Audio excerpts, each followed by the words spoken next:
Welcome back to the I'm Just Here to Listen podcast. I'm your host, Jameed Domas, and today we have two special guests on this show today. We have former mayor of Tallahassee and Governor-elect Andrew Gillum, and also ex-military veteran and also retired business owner Jim Parker, here to debate their political beliefs on who would make the most sense on becoming our next president between former President Donald Trump and also Vice President Kamala Harris. You don't want to miss out on this episode, so stay tuned and I'll see you guys on the show.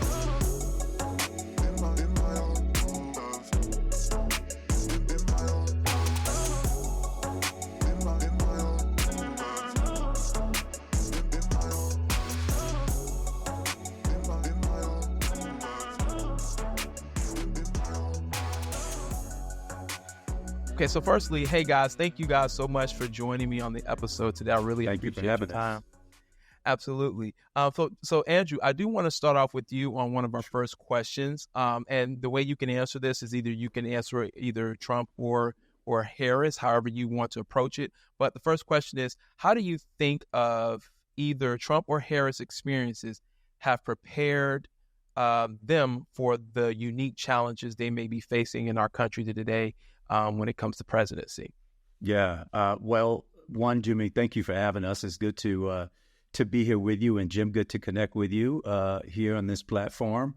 Look forward to an exchange of ideas and thoughts and motivations for why we are supporting who we're supporting. I hope it will come as no surprise. I'm obviously, maybe not obviously, but I am a Black man supporting Kamala Harris for President of the United States. But I'm also, more than that, a really, really, really proud American and a proud citizen. I have been compelled by politics ever since I was, in the third grade and started to learn what it was. I ran for office as a homeroom representative so that I could go get information and bring it back to my classmates at an early age. And then obviously growing up, getting more exposed to just the serious ways in which politics impacts our lives every single day, whether we know it or not. I know that a lot of people say, look, it's the third rail, I stay away from it.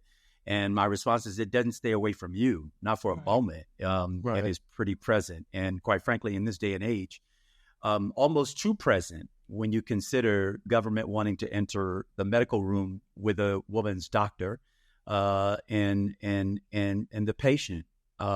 I think there are limits to where government should be, where it should go.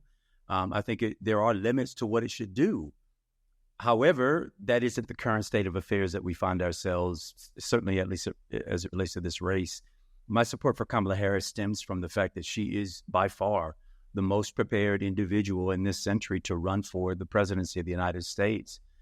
She's got vast experience ranging from the local level all the way up to the national level, beginning as a district attorney, moving on to becoming the attorney general for the largest state in the United States, the third largest economy in the world, the state of California, being elected to the United States Senate, where she carried on that work from prosecuting transnational criminals, drug cartels, those who traffic in not just drugs, but also in human bodies. And that experience will come in handy for us as president. And obviously in the Senate, asking the tough questions, pushing the tough legislation, holding Obama as well as Trump accountable, both Democrats and Republicans. And now, obviously, as the Vice President of the United States, where these experiences have taught her a lot and allow her to expand her thinking and her vast knowledge.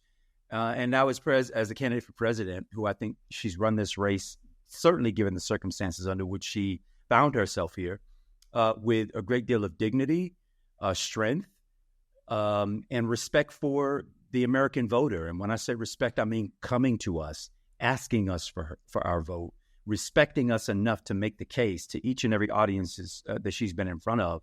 And I think that pales in comparison, obviously, to her opponent. So that's why I'm for her, and I believe all of her life's experiences have prepared her for this work. Awesome. Yeah, thank you. And I appreciate the insight on that. Jim, do you have a response to that? I was a Democrat many, many years, and almost revolutionary back in my youth.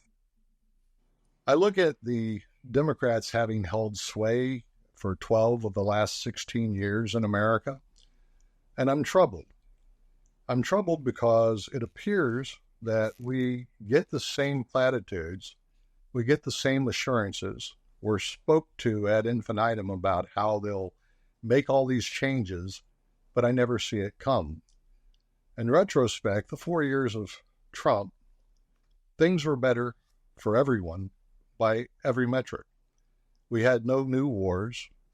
We had an economy that worked for everyone, including blacks. I mean, lowest black unemployment, most business investments, best of everything that you could think of in the way of economic enterprise zones for development. And with the 4 years we had under him, we had quiet in the Mideast. We had no wars in the Ukraine. We had no millions upon millions upon millions of illegals crossing the border, being dumped into the cities, and in many cases, as in Chicago, supplanting the local minority populations, taking away schools, taking away parks, giving $156 billion in aid to all these people, unvaccinated, strangely enough, unvetted, leading to a crime wave, leading to just a collapse of New York City. As Eric Adams, who, when he stood up and said that this is a problem, we've got 220,000 people, and we just can't care for all of them. I mean, New York's looking at like almost $2 billion in the care and feeding through 2025, which is what the rents are paid to, is bankrupting the city. So now he's indicted for upgrades and his plane tickets. The problem is that we have a myriad of problems here in America without importing the third world, without having to feed the wars in the Ukraine, to feed the wars in the Mideast.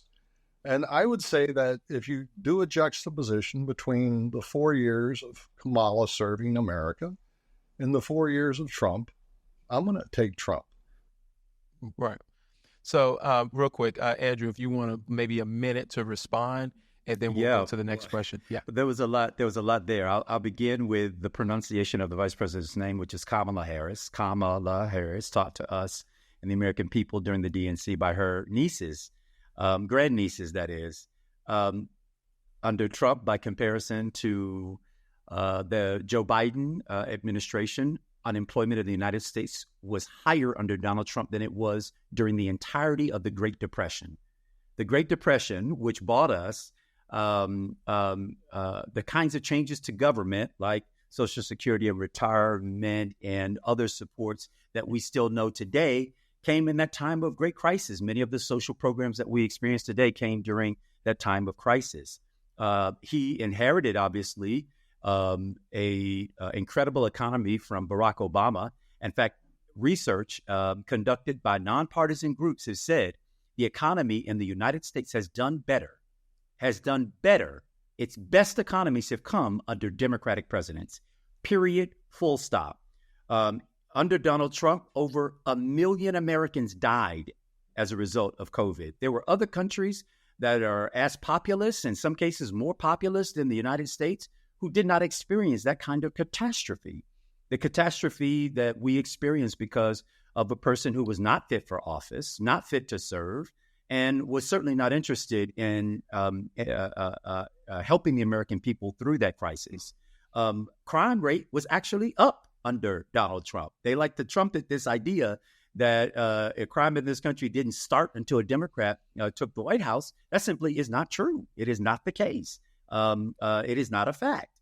And as it relates to Trump's philosophy on global policy, he would just as well upset the entire world order as we know it, with the United States serving at its pinnacle, directing really every other nation around the world on how it is to comport themselves.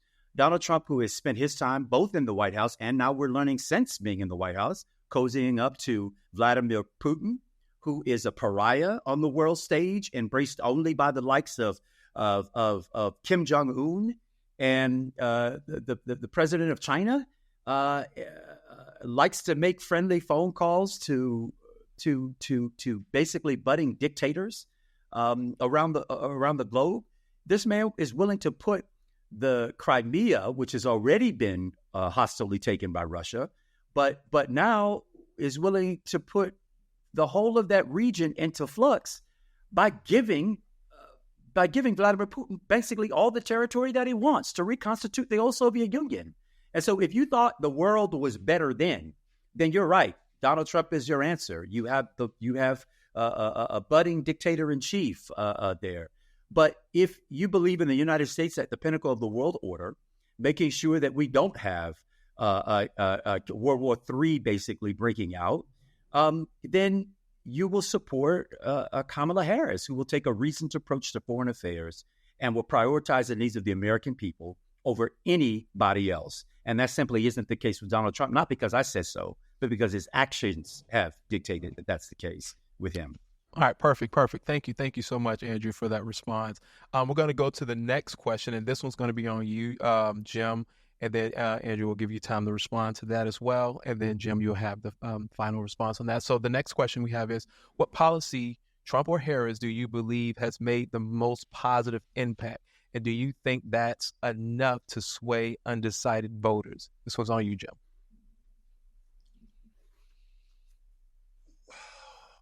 Policies.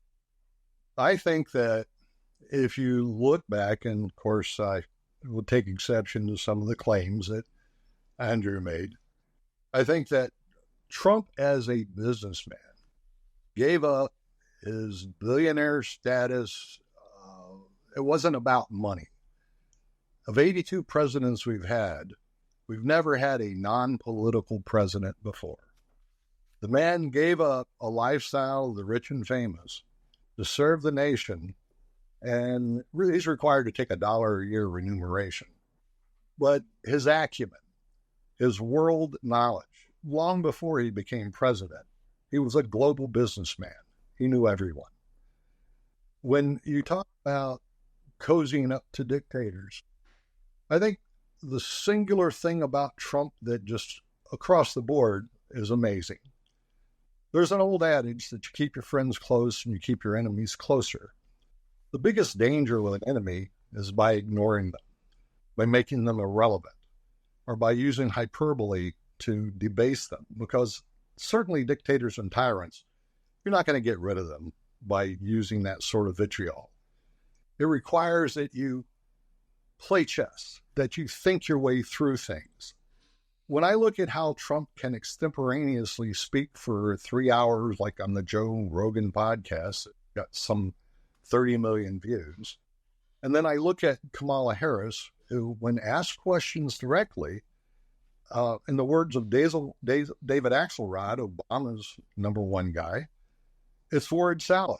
I mean, it's just a circuitous route to avoid direct policy questions. So when you look at the war ongoing in the Mideast, when you look at the war in the Ukraine, I'd proffer that none of these would have happened under a Trump administration because, yeah, respect's a good thing, but sometimes fear is as well. So I don't see a Kamala ready for the world stage. I don't see her taken seriously as a leader. So I believe Trump represents the greatest of all of us.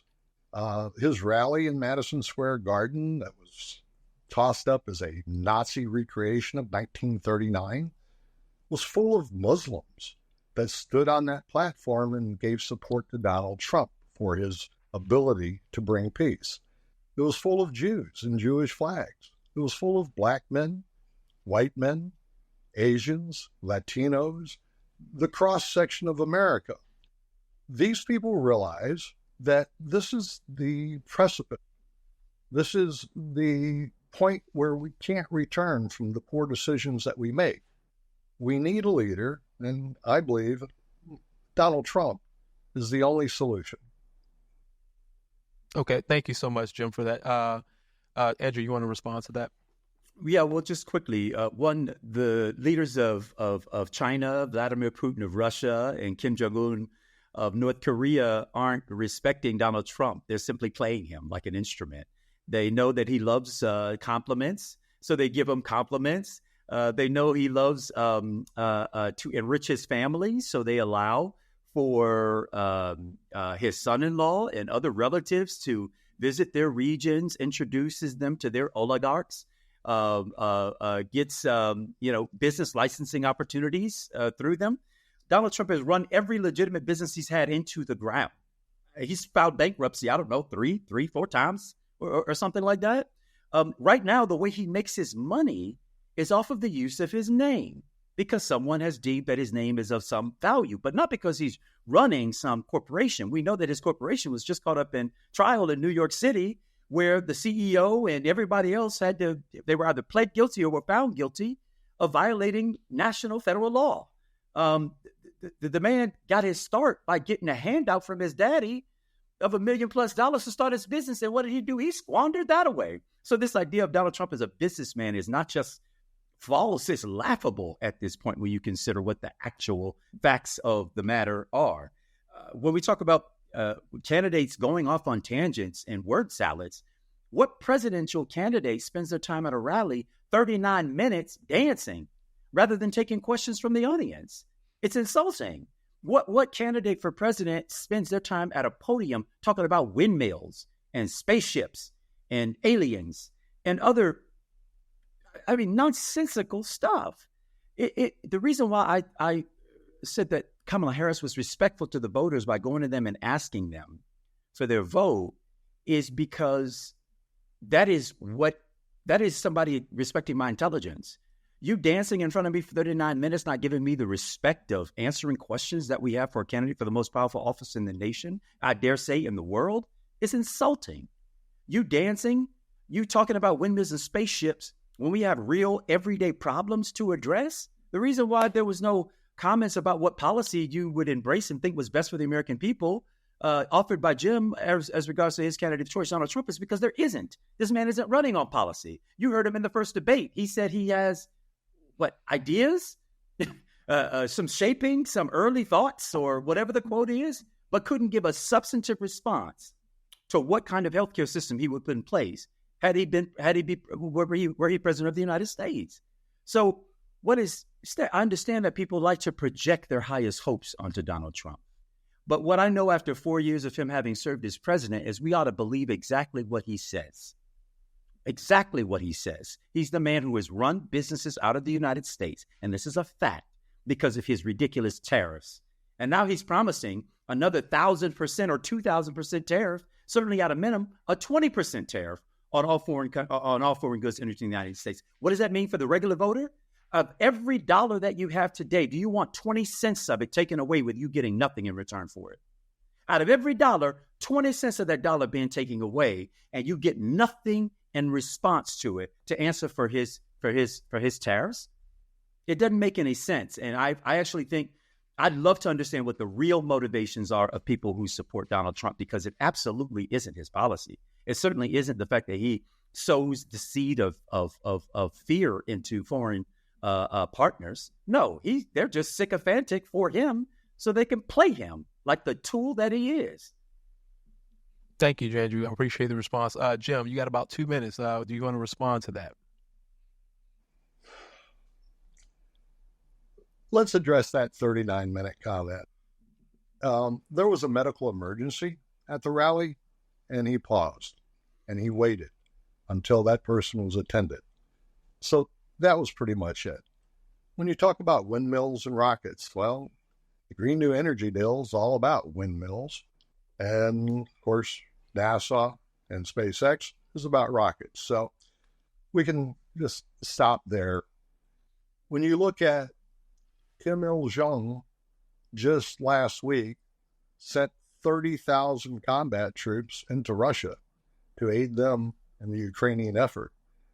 When you talk about the Bidens, Hunter Biden was given a seat on the board of Burisma, a Ukrainian oil company, to the tune of $1 million a year with zero experience. And We could go on and on about the graft and the allegations. You mentioned the 34 charges in New York brought by Letitia James, who her singular campaign promise was, I will find a way to get Trump. Turned out it was 34 bookkeeping charges that they prosecuted Trump on. And I've never seen a more vilified, persecuted, and prosecuted man. When that didn't work, they tried to lock him up. When that didn't work, now he's been shot in an attempted assassination again. Ask yourself, why is it that the left so fears this man that they will do anything to stop him?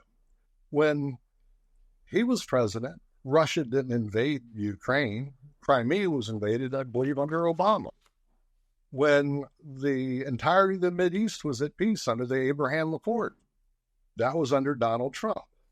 Now we have the Hezbollah, the Hamas, Iran, all waging war on Israel, all funded by billions of dollars that had been released, that had been frozen under Trump and given back by Biden. We live in perilous times. It is not time for someone who is a politician, someone who won't give you concise policy. It took up until 2 weeks ago for Kamala Harris to post on her website what her policies were, and they're ever changing. She appropriates no tax on tips. She was against fracking, and now she's for fracking. She hasn't, to my knowledge, given a single public speech or, what's a better word for it? She hasn't given a single answer to a single question on any of the programs that she's been interviewed on. And in many cases, she gets the questions in advance. This is a job for someone that can think on their feet, that is able to form a cogent thought, that has a policy that led to prosperity under his 4 years, and I believe he will again. Thank you. Thank you, Jim, for the response. All right, so we're going to the next question here, and Andrew, this one's on you. On healthcare and the economy, how do you see Trump or Harris plans on impacting the average American families? Yeah, I got into this a little bit before. Healthcare, the economy, the comparison is simple. Donald Trump has concepts of a plan after having served as president and railed against Obamacare, the Affordable Care Act, for the entirety of his duration, for 9, 12 years, however long it's been.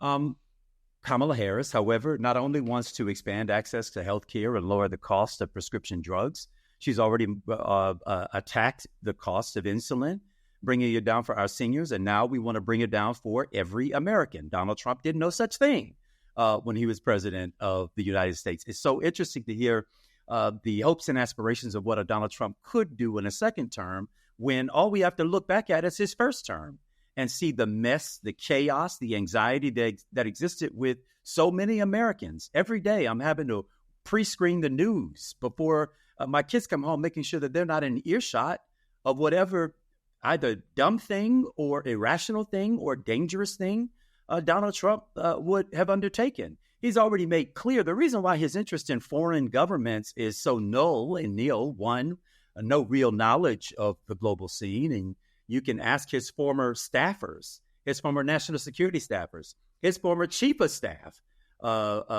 General John Kelly, who came out basically, warning the American people of the dangers of a second Donald Trump term. Where have we ever seen a former chief of staff to a president of the United States come out against them as calling them a danger to the American people and to the United States of America? Those are his people. You've got his staff, his former vice president. He wants to talk about vice presidents. There's a reason why his vice president is nowhere on the stage, didn't attend the Republican convention, and refuses to endorse him because he knows what a threat Donald Trump is to the American people and to the world. When it comes to the economy, Donald Trump has already promised that his tax cuts are going to the top 1%.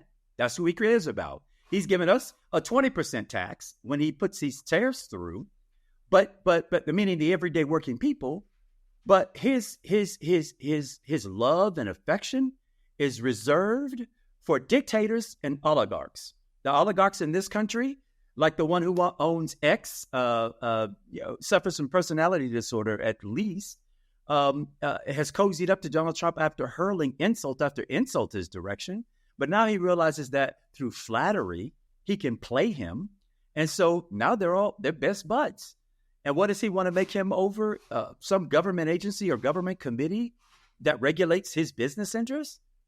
And by the way, forgetting Burisma and Biden's son, however, never served in the United States government, whose children did serve in the United States government and should be held to a higher standard. Not a private citizen, but Trump's daughter, his son-in-law, family members who were special aides and advisors to the president. You don't hear Joe Biden's children being listed as special advisors to the president. They're not in the government. So to compare the actions of a non-governmental individual to people who actually served in the government as children of the president of the United States are completely different things. Who's benefiting? Who is grifting off of the office? I don't know.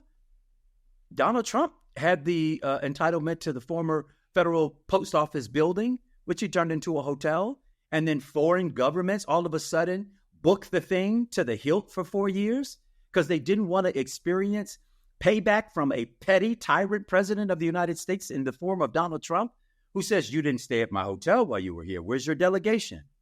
Right? The emoluments clause should have been applied in that order. And he should have been held accountable for the grift that he took off the American people. Every day, Kamala Harris will wake up with the people of the United States forefront on her brain.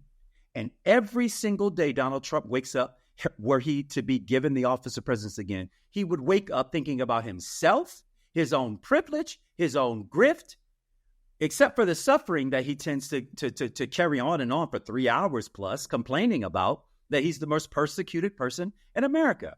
I take exception to that. I know persecuted people. I've had experienced it myself, but I've never made it the forefront of my political agenda. You, me, you don't center yourself when you're in public service. You center the people that you serve. Donald Trump serves himself. Kamala Harris serves the American people. Thank you, Andrew. Thank you. Jim, do you have a response to that? Perhaps a brief observation.